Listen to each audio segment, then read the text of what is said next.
Hi, it's Annette from needlepointers.com, and I would like to show and share with you this baby quilt I finished.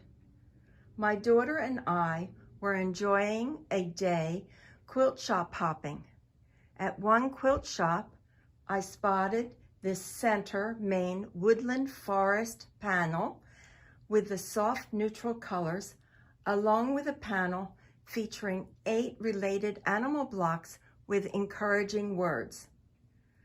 The fabric panels, Little Creature panel and Little Creature block panel, were designed by Robin Roderick for P B Textiles and were a wonderful panel or panels for a cute baby quilt. At the time, I had no idea how or when I would use the panels. But a short time later, I was told I would be a great grandmom again, and the baby's nursery theme was woodland. These were the perfect panels. Okay, now the problem was how to incorporate the 2 panels into a baby quilt. The center panel with the Woodland Forest Friends was approximately 22 inches by 44 inches. The animal block size was about 8.5 inches square with borders around them.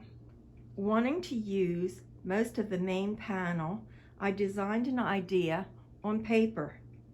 Then Electric Quilt 8 EQ8 software was used to transform the sketch into a quilt. With the software, a variety of fabrics were scanned and imported into the program. Using the rough sample paper draft, the quilt was created by the software. Then different colors and fabric variations were viewed by just the click of a mouse. When the final thing was done, this is the finished design. Another nice feature about the EQ8 is it provides all the measurements for cutting in a cutting chart. If you would like to have more information on the EQ8 software, we have a link in the description section to a page on our website all about it.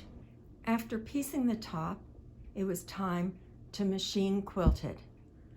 I decided I did not want to hide the cute little animals, so I opted for straight line quilting.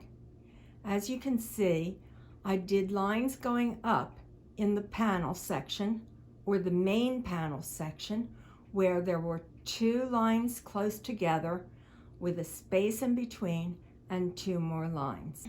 Around each animal square, I stitched about 1/4 inch around each. And then in the border, I did 3 straight line quilting stitches in the border. Now, let's take a look at the back of the quilt. I purchased the darker gray fabric while at the quilt store. It has the alphabet on it, and I thought it would be the perfect fabric for the backing of this Woodland Friends quilt. However, it was not quite big enough, so I incorporated part of the mushroom fabric, which was on the front of the quilt, as a panel in the back. I am always fascinated with different ways to make backings for a quilt. Also, always label the back of the quilt. For this quilt, I used a simple label because the parents do not want to know if it's a boy or a girl before it's born. And this quilt is for a baby shower. If you would like some basic information and cutting instructions on how to make this baby quilt, click the link in the video or the description section to go to our Little Critter panel quilt page. I hope you enjoyed learning about this Little Critter panel quilt. Please like and share this video with family and friends. If you're not a subscriber, subscribe to our channel so you don't miss future videos. Help us by sharing our videos on Facebook, Twitter, and Pinterest. Visit our website, needlepointers.com, for lots of other quilting projects and tutorials. A lot of the projects are free. While you are there, sign up for our weekly newsletter so you don't miss future tutorials.